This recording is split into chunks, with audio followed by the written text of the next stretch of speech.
Wow, what a week at the White House. Seriously, it was a packed one. We saw just a flood of announcements, executive orders, and new policies.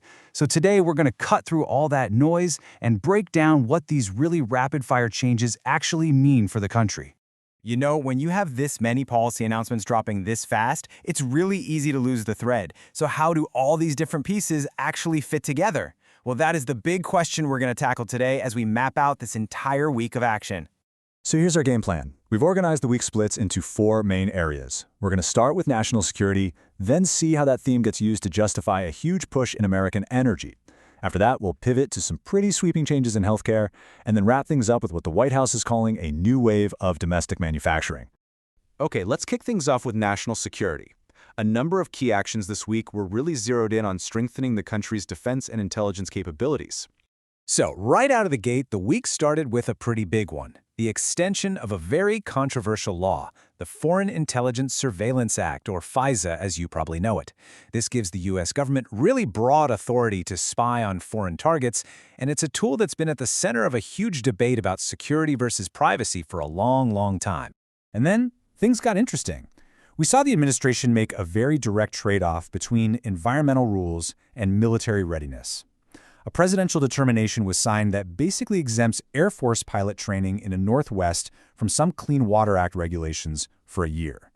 The White House is framing this as cutting red tape, removing, quote, unnecessary obstacles to make sure pilots are combat ready. And that whole idea of national security, well, it bleeds right into our second big topic, American energy. The administration actually declared a national energy emergency, and that one move unlocked a really powerful tool to reshape the entire energy sector. Now, to really get what's happening here, you have to understand this thing called the Defense Production Act, or DPA.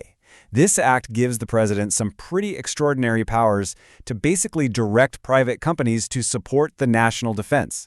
And in this case, the administration just declared that huge parts of our energy sector are now, officially, essential to the national defense.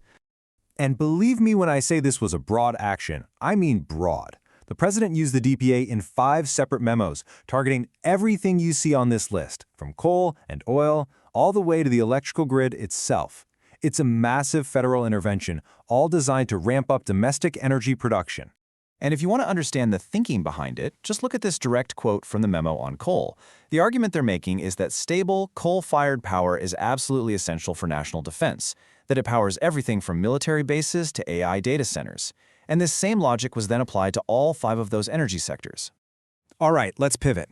The third major pillar of the week's policy push was American healthcare. And here we saw 2 huge announcements, one aiming to bring down prescription drug costs and another that represents a pretty historic shift in how we approach mental health treatment. So first up, let's talk drug prices.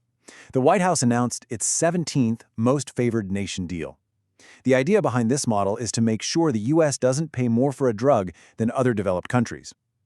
This latest deal is with the manufacturer Regeneron, and it means the price of the cholesterol drug Prolium gets cut by more than half if you buy it through the new Trump RX program. But it wasn't just about the price drop. Here's the other side of that coin. In return for the deal, Regeneron committed to investing this staggering amount, $27 billion, back into its operations here in the U.S. by 2029. And the White House is pointing to this as a huge win for bringing drug manufacturing back home. Okay, now for the other big healthcare story. And honestly, this one could be a real game changer. An executive order was signed to fast-track research and access to psychedelic therapies. We're talking things like ibogaine and psilocybin as potential treatments for serious mental illness, with a huge focus on helping our nation's veterans. So what does this order actually do? Well, it's kind of like a 5-pronged attack on the problem. As you can see, it pushes the FDA to speed up its reviews, and it gives patients a right to try these drugs. It puts real money on the table, $50 million for state research, and it forces agencies like the VA and HHS to finally share their clinical data. And maybe most importantly, it tells the Attorney General to get ready to quickly reclassify these drugs if the trials prove they work. And if you're wondering why there's such a sense of urgency here, this number really puts it all into perspective. It was cited right in the White House fact sheet.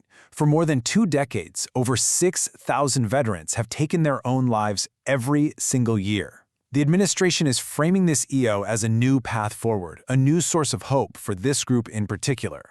And this move got praise from a really wide and diverse coalition of advocates. This quote from former Texas Governor Rick Perry, who's become a major proponent of this, really captures that feeling.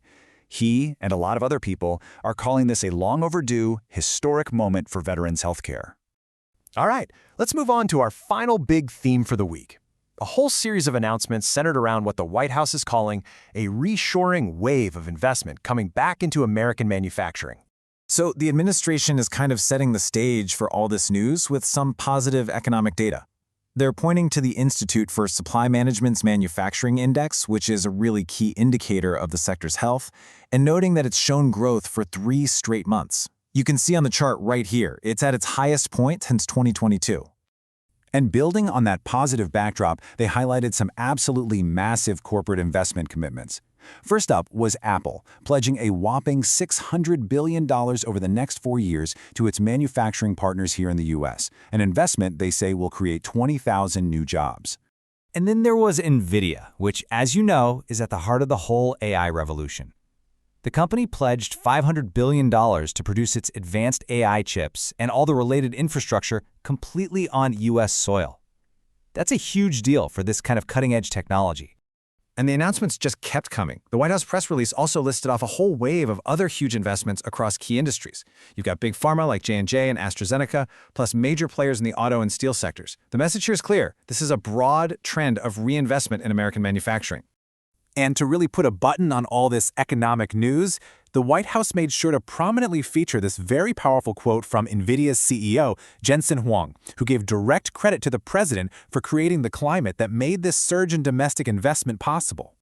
So let's just take a breath and recap here.